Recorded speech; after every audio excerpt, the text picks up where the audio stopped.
General question first. According to an earlier recording, you said all physical beings enter having agreed to forget what you're here to remind us about. And so, did I misunderstand? I mean, well, you come forth not intending to remember the details of your former experiences, because it would detract from the focus of this experience. And this is the leading edge where you all are. So remembering how you felt in earlier times would be counterproductive to your ability to attract here and now.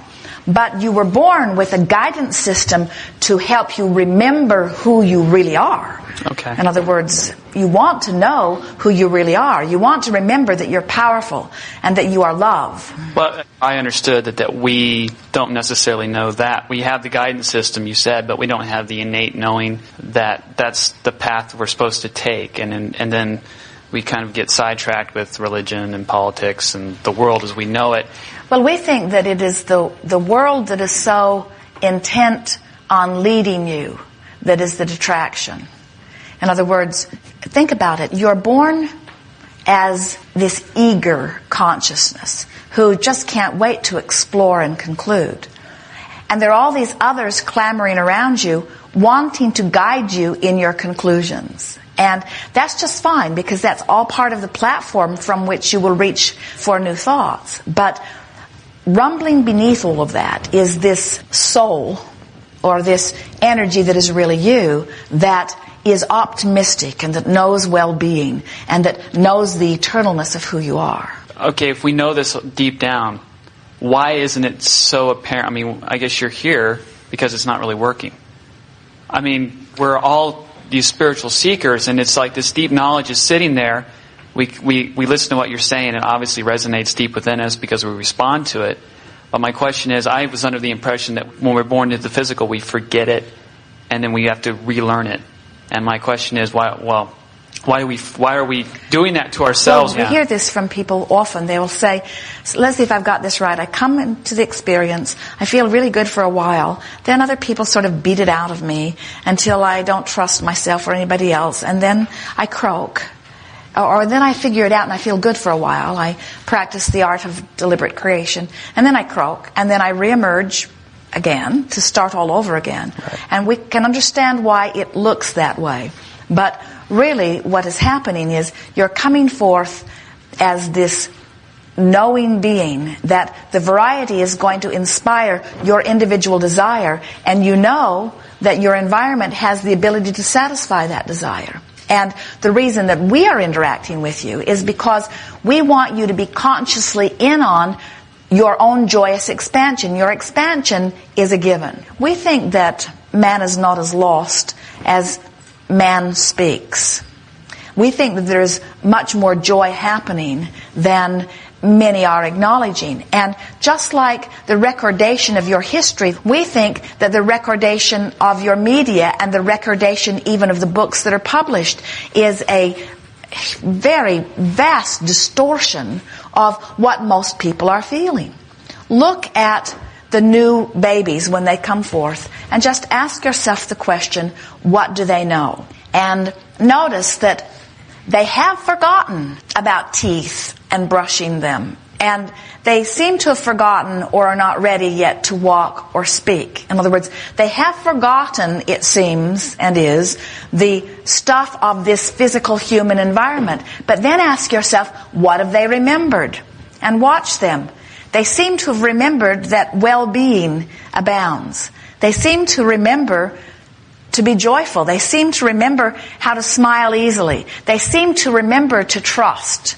They seem to remember, and that's the thing that we want you to start focusing on a little bit, about what you recall, who you are, and what you know when you are born is everything that you need to know to thrive. You are born with a sense of self and a sense of wanting self to feel good, and mechanisms to bring it about in that way. Jerry, for years, has contemplated what would a natural child be? If a child could come forth and not be influenced by environment, what would a natural child be? And we say, A natural child would be a happy child. But by your standards, it would be a very backward, even uncivilized child.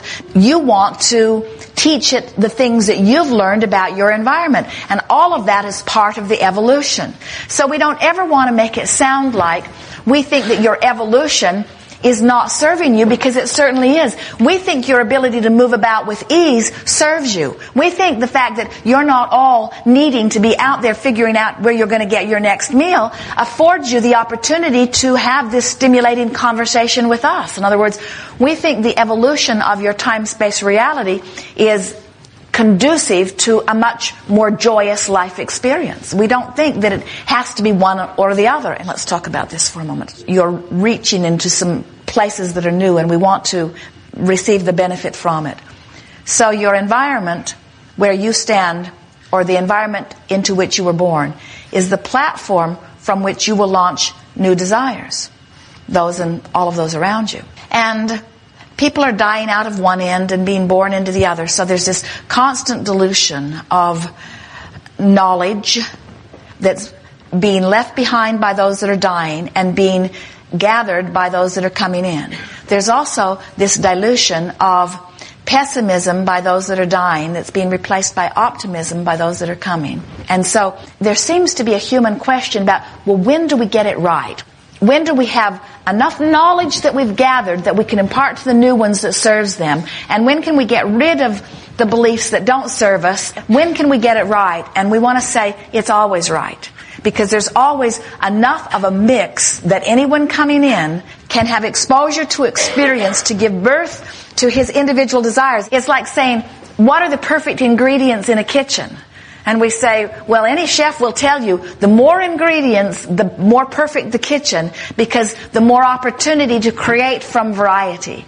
And so that's the way we see this time-space reality, the perfect creative environment where genius creators who understand well-being and who are born into an environment that will give you the expansion you need in terms of understanding your platform and being born with the connection of the true knowledge of who you are, that as you feel for it will leave you in the place of receiving all that you are wanting. It seems ideal to us. Okay. Well, in the children, you're right. The joy is just so overwhelming that it's, it's infectious. Everyone feels it when you're around a kid. Why isn't it able just, you're not told how to breathe. You just do it. Why isn't this similar to that?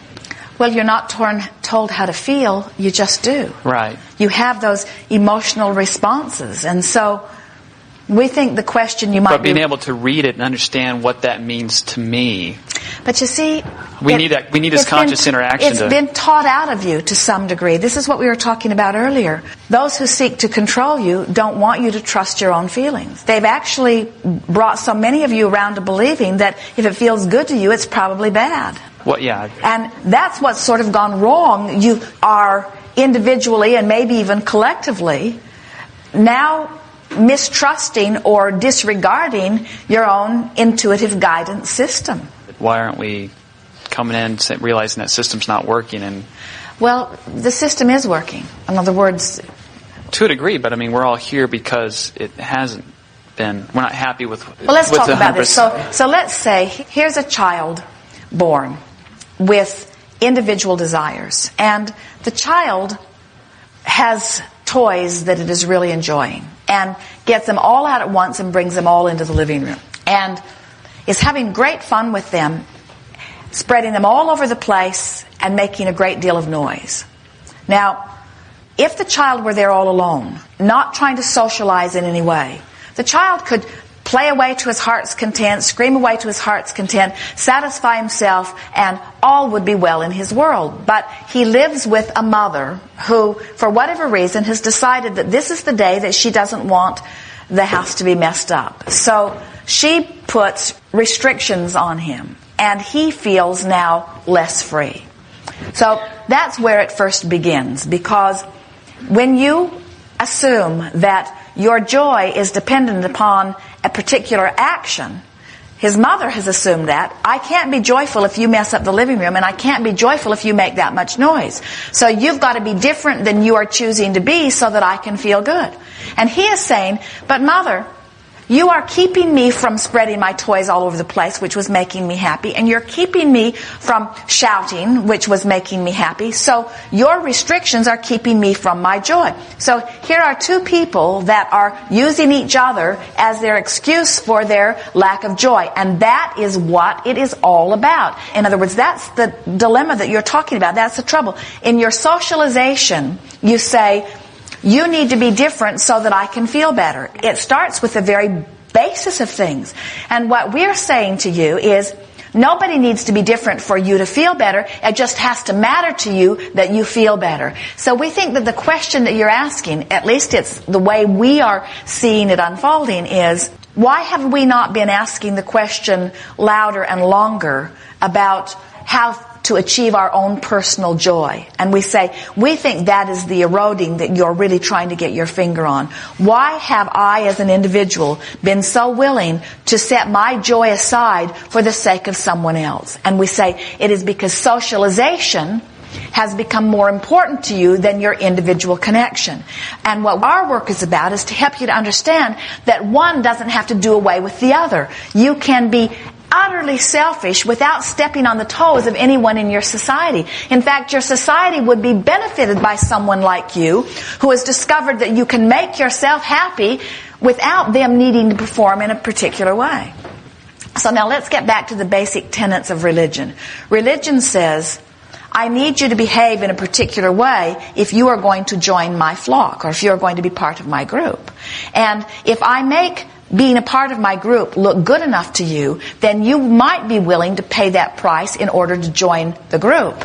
But in that socialization, if you set aside your desire to be in alignment with who you really are, then you've made a choice that is not serving you very well. And we think that is what your powerful questions are pointing toward. We think the question that you are asking is, why have so many humans been willing to set aside their own knowledge and their own feeling of their own connection in order to satisfy someone else? And the answer is just going to knock you over. It's because when you made the first person happy, it made you happy to make them happy. In other words, it felt good to please your mother.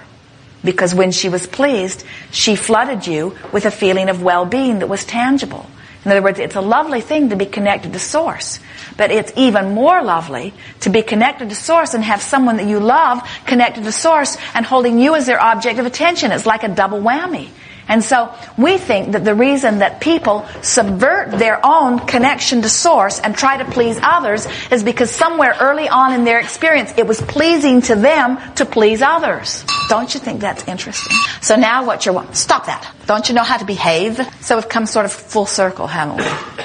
So the answer to your question is, people have been willing to not foster their awareness of their alignment with Source, which ultimately would make them feel good, because they felt the feeling of connection through someone else's connection.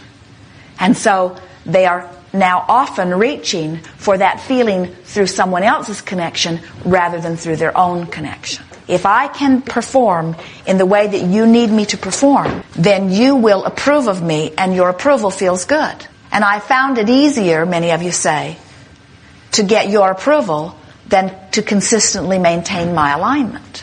But ultimately it doesn't work very well very long, does it? Because they are so fickle. They want one thing today, another thing tomorrow. They just make you crazy.